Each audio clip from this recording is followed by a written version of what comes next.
Alright, so here's the final product.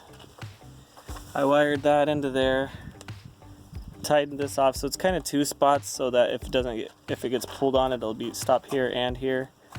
Then I got I put some black coil stuff, the flex tubing, up to there.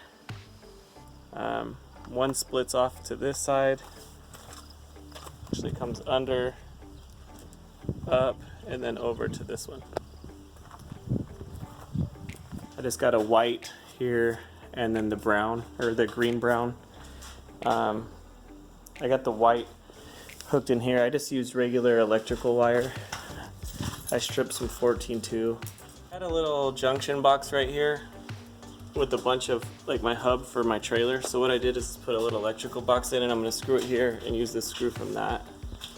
And it's just making this a little easier. It's kind of tight in there, but I figured it'll stay kind of dry.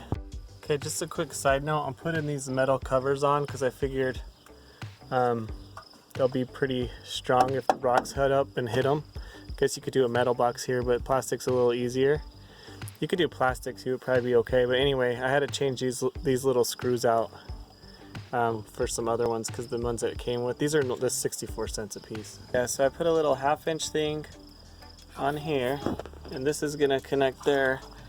And this will just kind of tighten down on that so that this doesn't come out. There's probably 50 ways you could do it.